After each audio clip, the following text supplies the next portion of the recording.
Hello, Internet. This is going to be a diary, more or less, of what's been the last 9 months of my life. In October of 2013, I suffered a detached retina. Um, it's not really certain what the cause was. I suspect I got poked in the eye, but there's some time between that and when I started to have the symptoms, and I've been poked in the eye before. I'll describe it a little bit. I was at a camping event, and I was walking through the campground slash parking lot, and walked into a bike rack that was sticking out of the back of a Jeep, and it poked me in the inside of my left eye. I think my eye was closed. I think it got me through the eyelid, but I can't really tell. What was different about this than any other poking was that it felt like a kink or a crimp in my eye, and it was like that for a couple of days. And for the first few hours, at least, it was a little blurry. I never really had to think about a detached retina before, so I didn't really think about those symptoms as being some kind of a telltale sign. But I think, looking back on it, reflecting on it, that's exactly what it was. I should also mention at this point that I had cataract surgery at as what a considered a young age for cataract surgery. A lot of people have that in their 70s and 80s. I had mine in my early 40s. I was, I think, 39 or 40 maybe when I had the surgery. I had what they call an IOL, lens replacement in both eyes. My cataracts hadn't what they call bloomed fully at that point, but it felt like they were on their way. And at the time, I made the decision that this was something I wanted to get over with, because when you get the lens replacements, you actually get a fixed prescription. So I chose a lens that had a far prescription and kind of a medium dialed in. I think there was a trend at the time, and I haven't researched this, but I think there was a trend at the time moving towards having two different settings, if you will, kind of a near and medium in one eye and a far in the other eye. In my current state, that would have probably been not the best outcome, but I'm not living it, so I can't really speak with that on any authority. But I do wonder if that would have made my situation currently worse. Anyway, so as it turned out, they do one eye first and then the other with like a month in between. And given that month, they're able to dial in the prescription a little better, which they adjust by setting the depth of the implant in your eye, I think. But at any rate, my first eye doesn't see quite as well far, and my second eye, which is also coincidentally the one that has the detached retina and repair, had a better distance vision, which I think comes in later in the story. Anyway, so as I mentioned, I'm about 43. I was 43, yeah, when this happened in October of 2013. And after it first happened, like I said, I didn't take any action. About a month later, I started to get what they describe as a flash in the corner of my eye. It's hard to say that there's no discomfort associated with it, but it's just so present and distracting.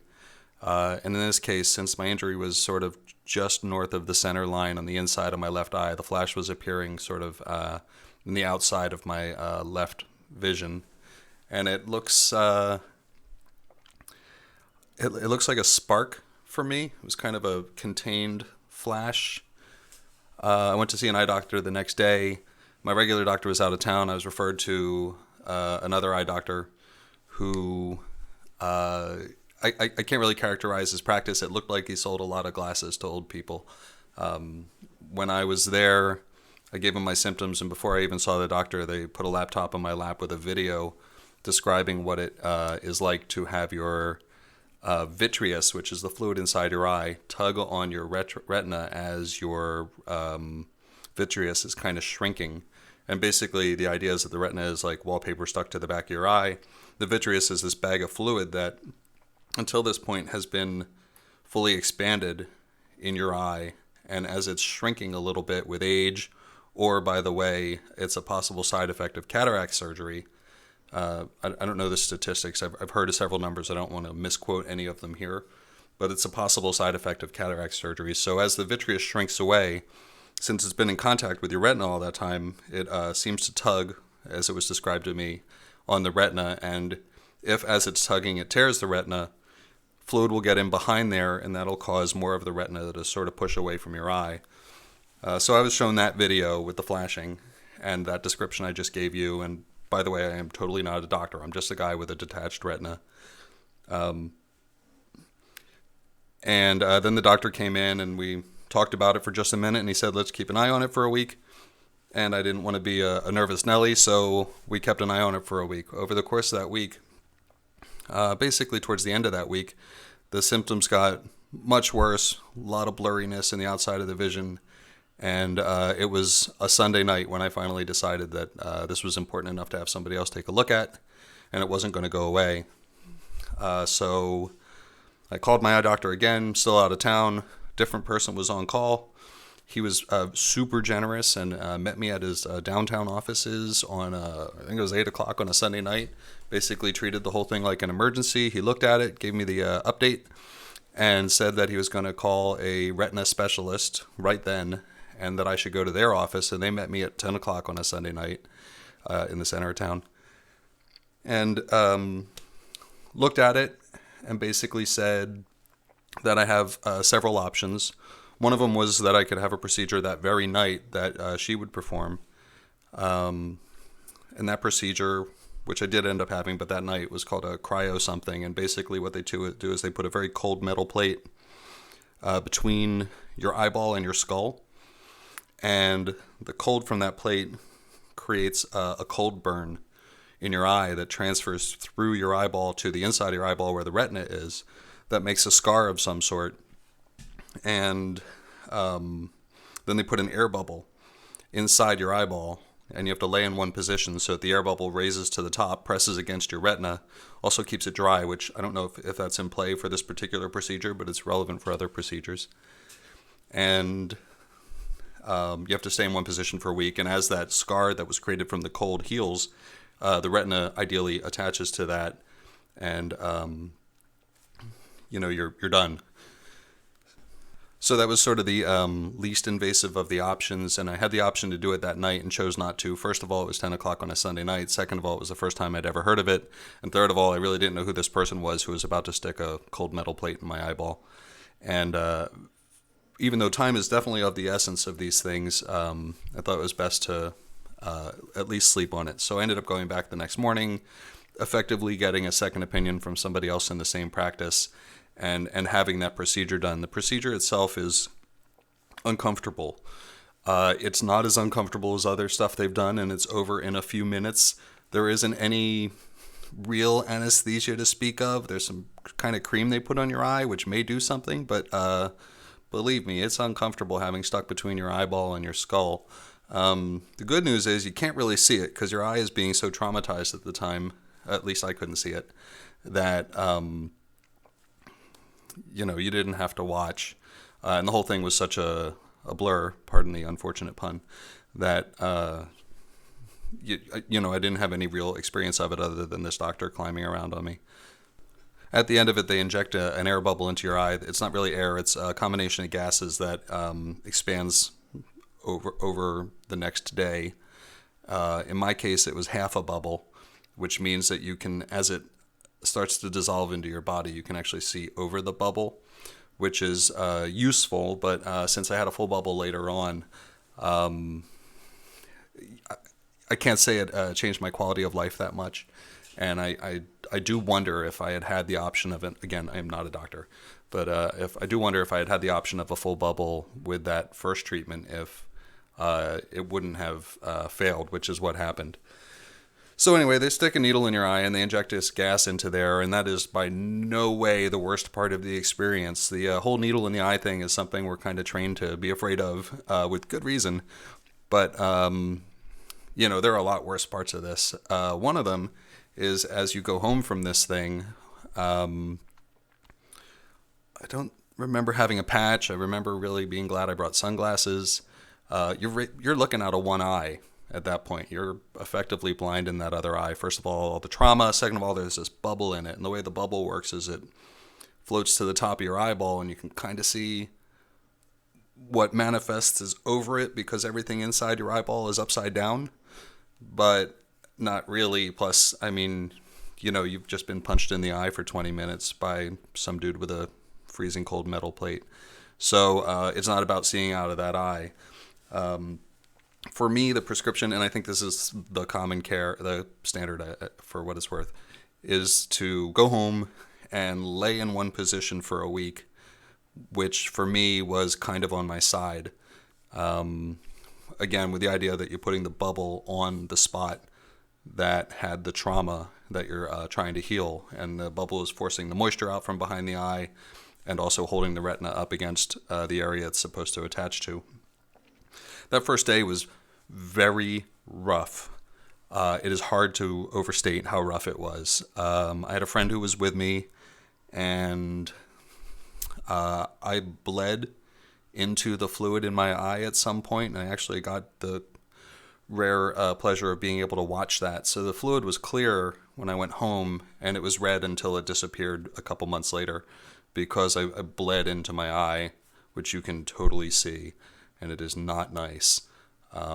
However, it was not a rushing of blood. It was kind of like a slow filling, and I definitely panicked, but it was, in the end, for me, not the worst part of the experience. Anyway, so you have to lay in one position. In my case, I bled into my eye. I got some comfort from the idea that usually they send you home with a patch, or they might send you home with a patch, so you may never notice this sort of thing, which makes me think it's the kind of thing that you don't have to be looking out for. That was my experience. The other thing was, with all that trauma, your retina is really, well, in my case, kind of floating around in there. And what that meant for me was that the retina was detaching more, and for me, you could kind of see it. You could see more of your vision failing, which is exactly the opposite of what I wanted to feel at that time. So I was able to get in touch with my doctor finally, and he said, put the bubble on the trouble. And what that meant for me was, as the part of my vision that was in the center of my eye, which is a really big deal, started to fail, I was to rotate my head in a direction that put the bubble on the part that was separating and kind of pressing it back. And that was fortunately kind of a transient thing. It was a few hours of doing that, as opposed to having it be a whole week of that center of my vision disappearing. As the retina is peeling up, like, you see the parts that are peeling up, you see the parts that are still attached. There's all this kind of a light show. None of it's nice. It was great having someone there. Having a recording like this one to listen to prior would have been really great. And I don't want to give anybody a sense of ease about anything. If they're experiencing symptoms, call your doctor, because I'm just telling you my story and how the story ends. I don't have any way to give you medical advice about what you're experiencing right now. I can't stress that enough. So things went more or less steady state at that point. For me, I was able to lay on my side. I was supposed to see the doctor the next day. The question of exactly where on my side is kind of tricky. You kind of have to put the bubble where you experience the problem, and there's no, protractor or ruler or straight line that can be drawn for that. I had to lay on my side for a week. People came to visit me. You can walk around for 5 or 10 minutes an hour. Sleeping is incredibly uncomfortable. In addition to having to make sure you're in the right position, you're also, in my case at least, up all night, keeping an eye on that. So it's not very restful.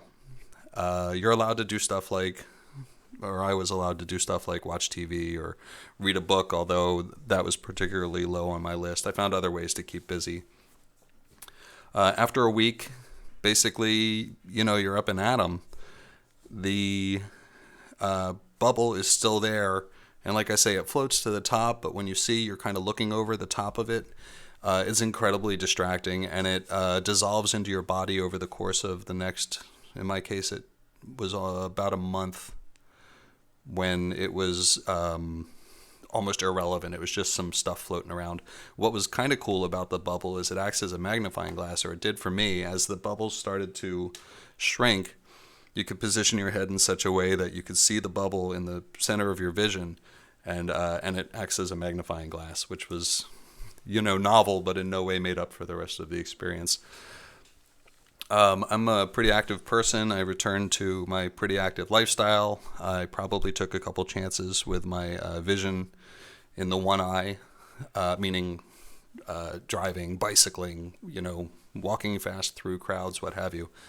About a month after the experience, I had a relapse. Basically, I saw the shadow again. And the shadow is this part where your vision starts to detach from, I'm sorry, where the retina detaches and your vision gets darker and in some places disappears. And I recognized it right away. And the procedure I had was characterized as having a likely 60% success rate. And sort of conventional wisdom was, that's conventional wisdom, of course, is that 60% isn't the best chance of anything. However, the procedure has a low invasiveness, which is something that doctors worry about because they don't like making holes in people if they don't have to. And it also has in my experience, low side effect rate, which is to say, for that month when my sight was pretty good, It was, except for the bubble in there, I would say as good as new. And after I had the second more invasive procedure, I would definitely say it's not as good. It's not as good now. So anyway, like I said, about a month into it, I had a relapse. I called the doctor. I went back in the next day, and he was actually having trouble seeing the detachment. And they do this thing, and this is maybe the most memorable part of the experience. They have this kind of thing like a metal, looks like a crocheting needle. It has kind of a spoon on the end. And in my case, they slipped it into the tear duct in the center of my eye, kind of where my nose is. And they push it into there, and they use it to push on the outside of your eye to kind of make it more concave so that they can see through the pupil of your eye into where the detachment is. Again, not an eye doctor. That's what it looked like to me, what they were doing. And it's super duper uncomfortable. And if they are having trouble finding where your retina is detached and you can't show them, then they might do this.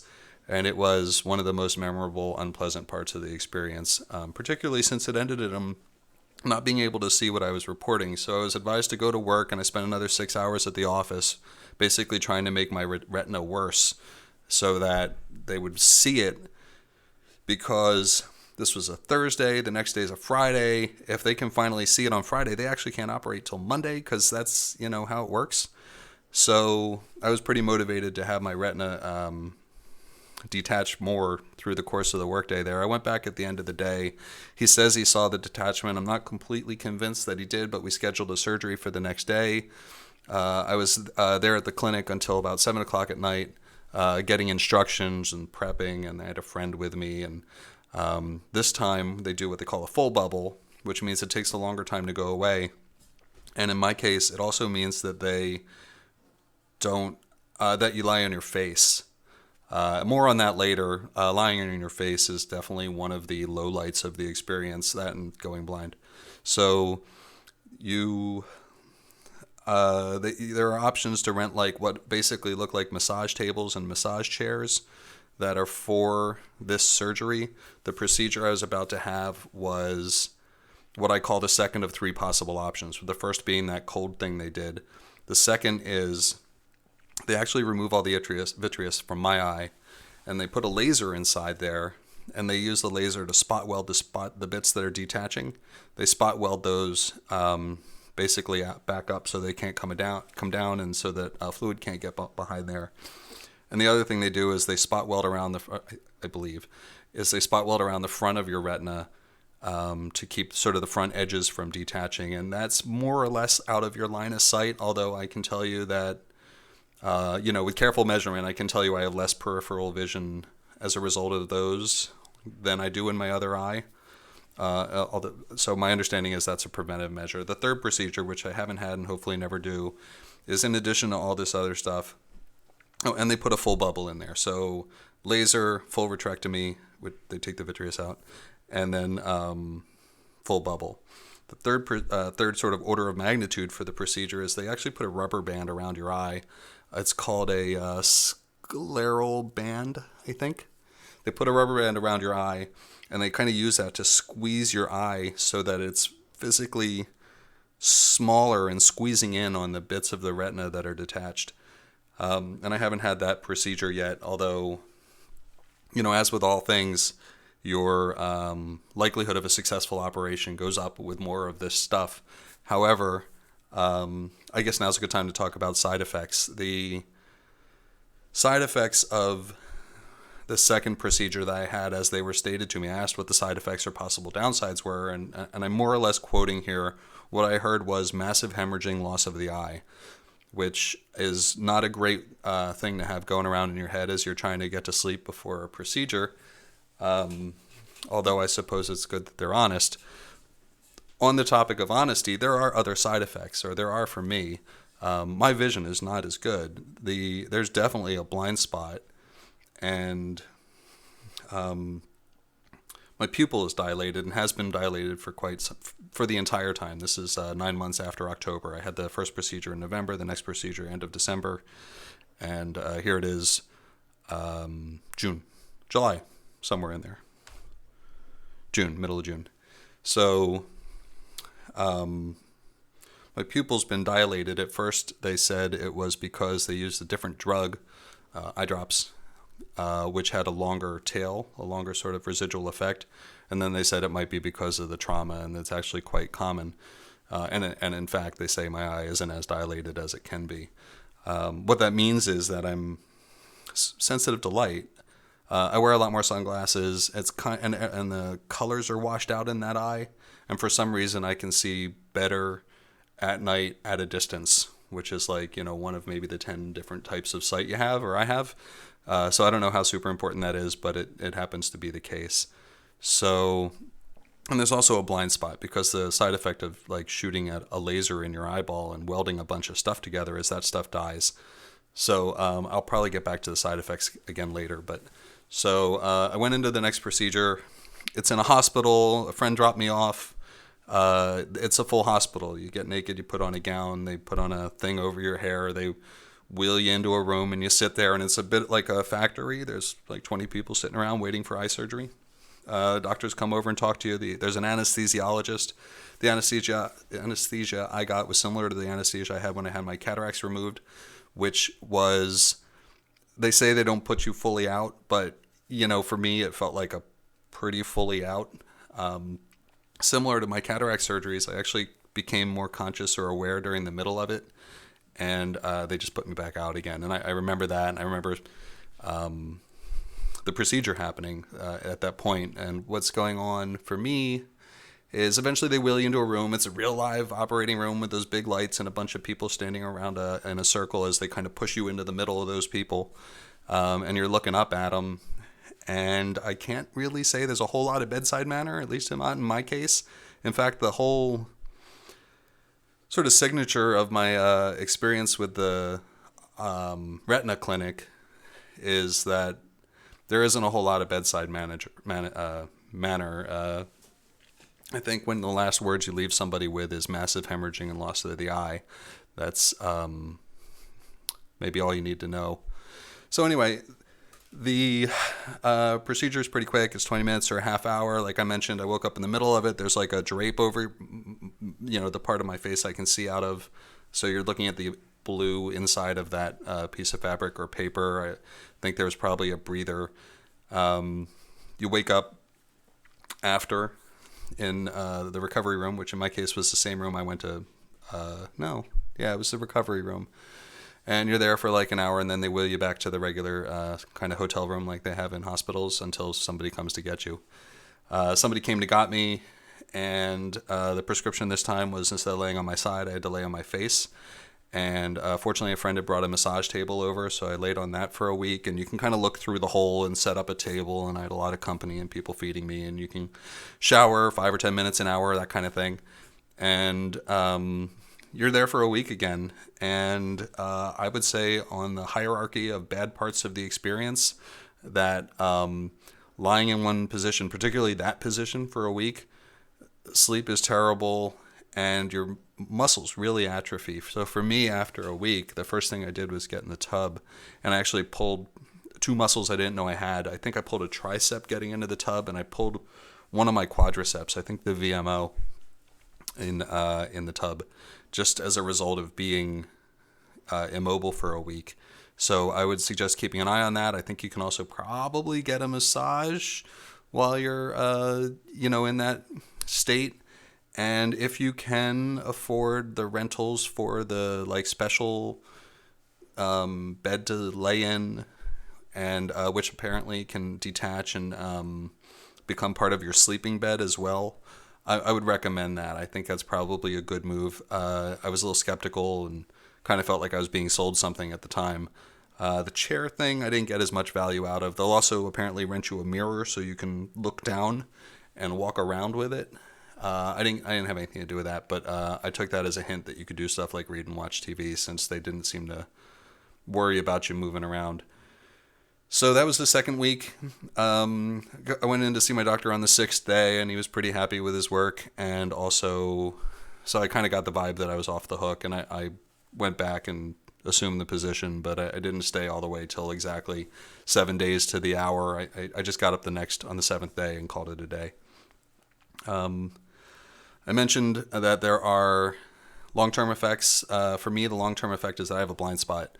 It's basically a bigger version of where the twinkling started back in the beginning. What that means is that if I hold my hand specifically in that spot, I can make my hand disappear.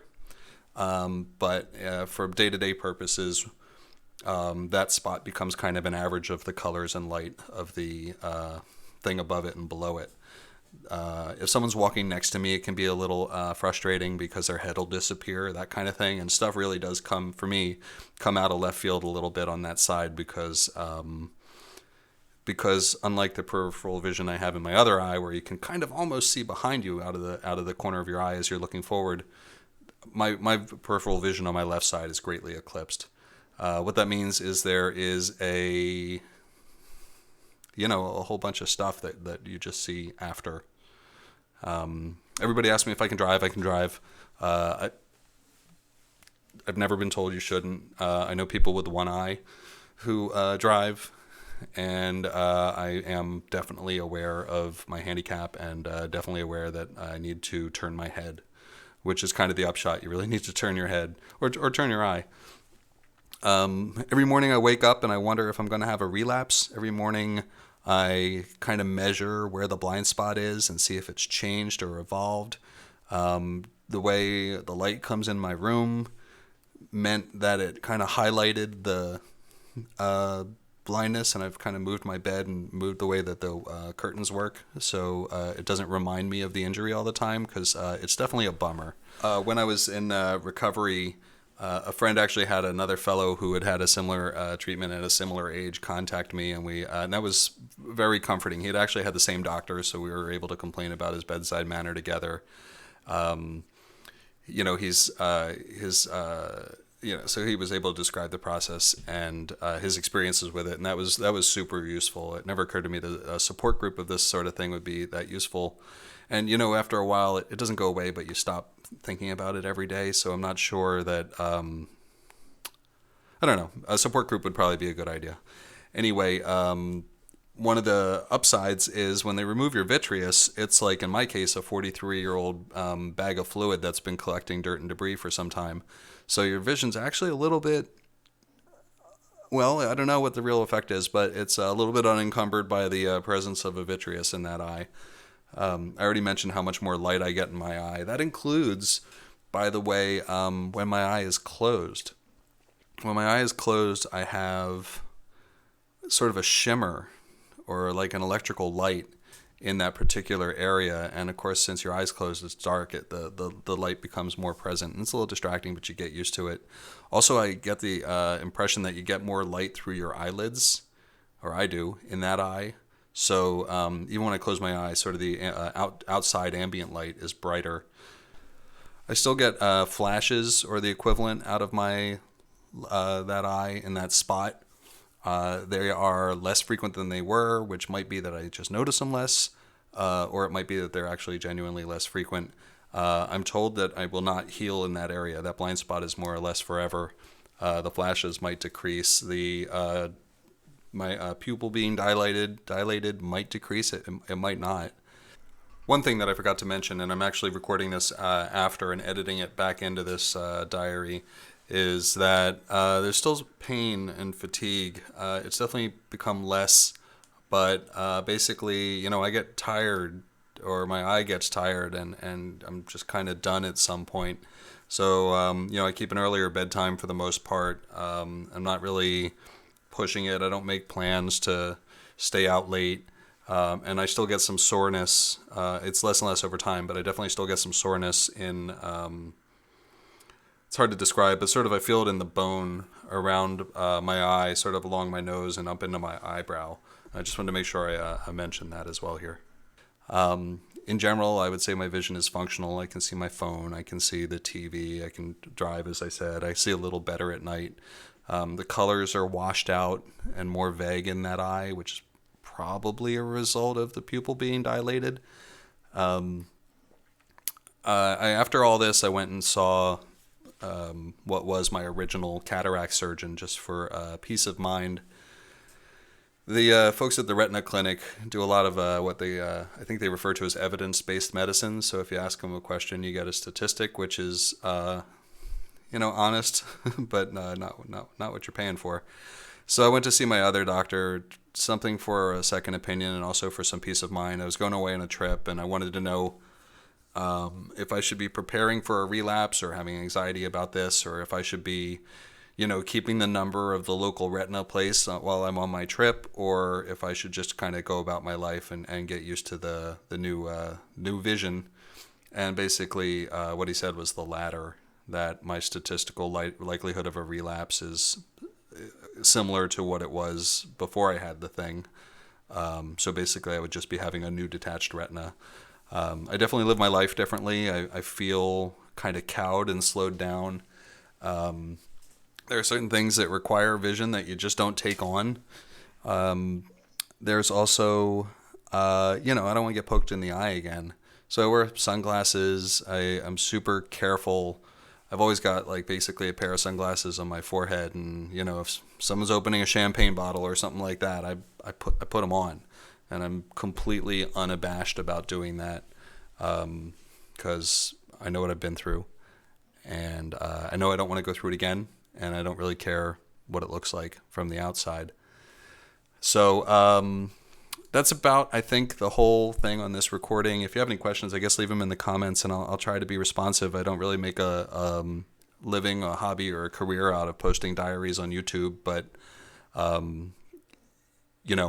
want to do my part to make this as less awful as possible, particularly because there aren't a whole lot of people in my age, at least that I came across in this situation, and because the information I had available to me online was very specific to everybody else's experience, and I wanted to throw my own experience in there. So if you want to leave a comment, I'll try to respond to it if I can. And I suppose just one more time, I'm not a doctor. This is my story. Please don't take this as medical advice. I would hate to make somebody's life worse because of this story. I don't think that's what I'm doing. I'm trying to be super careful. If you have any comments about an area where I'm not being careful, please just let me know. I'll admit to some myopia on this story. Again, unfortunate pun intended. And comments below or message me or something. Thanks a lot, and good luck to you.